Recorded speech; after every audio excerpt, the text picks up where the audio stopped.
Hey everybody, this is Jackie with Syrup and Biscuits. I've been peeling some apples and chopping them up, and they're going to be part of the next great recipe we're going to make together. We're going to make an apple dapple cake, which is a cinnamony, vanilla-y batter that has fresh apples and fresh chopped pecans, and then we're going to make a fresh made caramel glaze to pour over that cake while it's still hot. So the glaze absorbs down into it, plus it sets up on the top, so you just got a beautiful glaze. So I hope you stay with us, because it wouldn't be the same without you. Okay, this is such an easy cake to make. It is an awesome cake because it tastes delicious. It is so easy. It is a perfect cake for a beginning baker or for someone who wants to bake but is a little bit intimidated by baking, because it is so easy. So we're going to start with 2 cups of granulated sugar. To that we're going to add 1 cup of cooking oil. Use your favorite. I've never tested this with olive oil, but I've used canola oil and different types of vegetable oils. And then we're going to add 3 eggs. All that goes in together. 1, 2, 3. Then we're going to just mix this up a little bit. Now I'm using my trusty now 44-year-old hand mixer. You couldn't buy a hand mixer today and expect to have it 44 years from now, but this one is still ticking.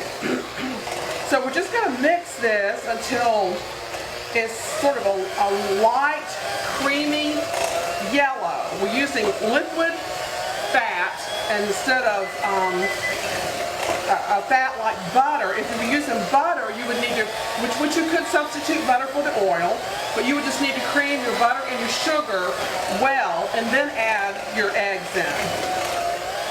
So just a little bit more.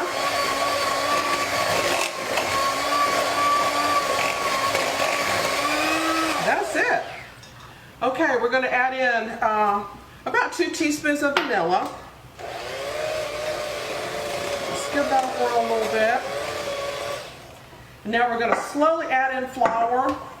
I've got 3 cups of self-rising flour and about 2 teaspoons of cinnamon. And so we're just going to slowly add that in. Now I'm telling you,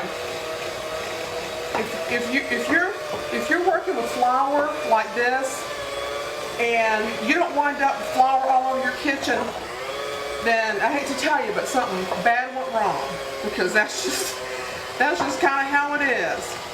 So we're just going to slowly work this in. I'm keeping my mixer on low to keep the flour from spraying all over the place.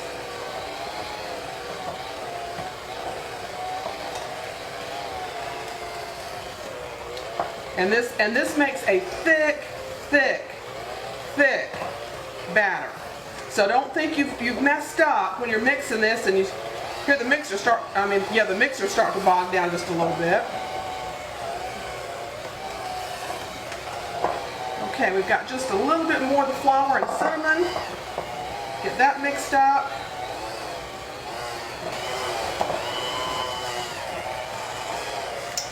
Alrighty, so that does it.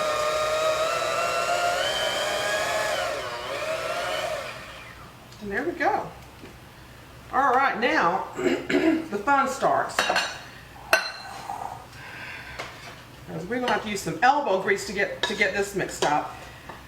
My original recipe, which has been in my files for, I don't know, 40 years. I don't even know where it came from. This is just a good old-fashioned recipe that has withstood the test of time. But my original recipe called for 3 cups of chopped apples. Well, I don't measure apples by the cup, I measure by the piece. So I've got 4 medium-sized apples in here. This probably is about 3½, maybe even 4 cups. This batter can stand the extra little bit of apples we're going to put in here. And when you're working with apples, I like to use at least 2 varieties. I think it just gives you better flavor. Each variety has a little bit of a different apple-y flavor. So I've got Honeycrisp and Gala apples, but you choose whatever you like, whatever your favorites are. So we're going to put this in here. In goes our 2 medium apples. These are about a 1/2-inch dice, I would imagine. So now we just start working it. And you're going to have to do this on a day when you have your Wheaties for breakfast, because this is a thick batter. So don't do it on a day when you feel weak.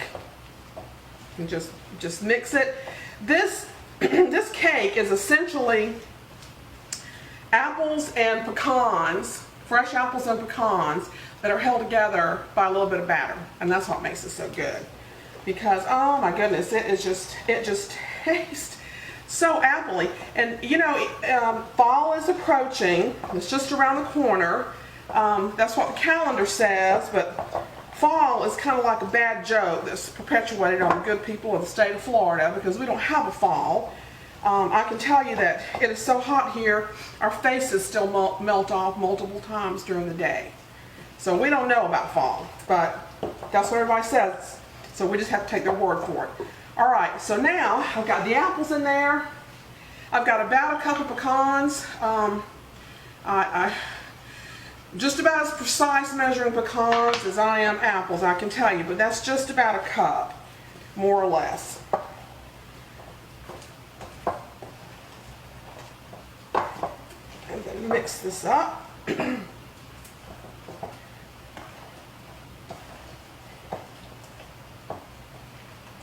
I mean, you can see how thick this batter is. It is a thick batter. Okay. I think that's good enough. Now, we're going to pour this into a tube pan or a butt pan. You can use either, whichever is your preference. But make sure that it's one of the two, because this batter is so thick. If you don't use a pan that has a tube in the center of it, the insides will still be raw and the outsides will start to burn. So you got to use some sort of a tube pan. So then, just start spooning this in the best way you can.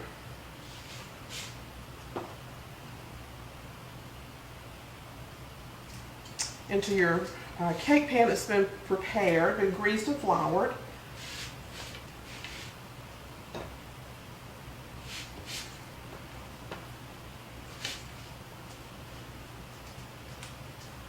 Oh my goodness. Once you make this one time, I can just about guarantee, and I'm just slopping stuff all over the place, but that's how I am. That's okay. Once you make this one time, I can just about guarantee that your family will be requesting this cake. It is just that good, and it's just that easy. I mean, honestly, the hardest part is just stirring this thick batter up.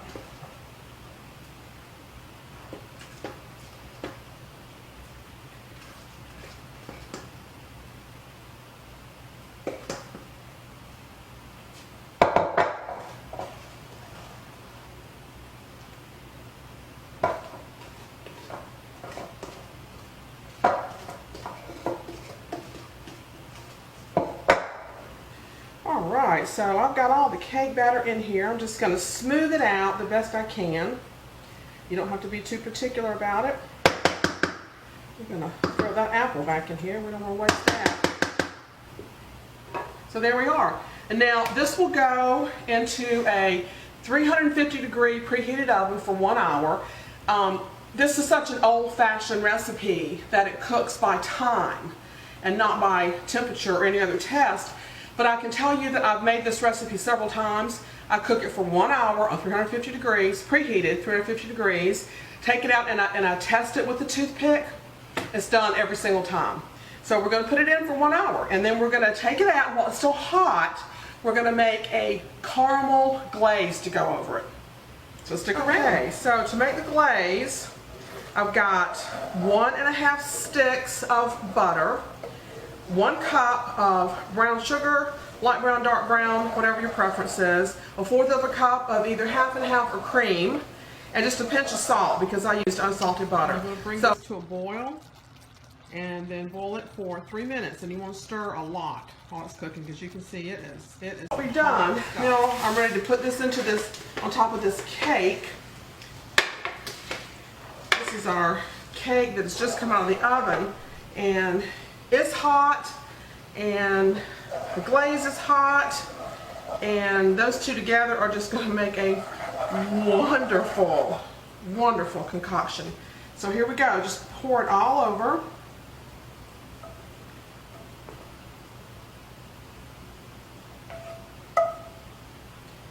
Just want to grip on my skillet there. There we go. Just pour it all over.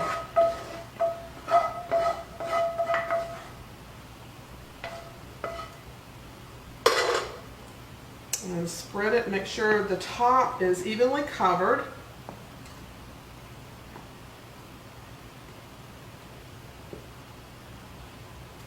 Now this is the hardest part. You've got to put this aside and let it sit until it's completely cool. And then we're going to turn it out into a plate. This is what it looks like. Don't be afraid that you've got too much glaze, because some of that is going to soak into the cake, and then some of it will remain on the top, but it'll set up, so you'll just have a beautiful glazed cake with some of that caramel glaze that's been soaked down into the cake. So that's it.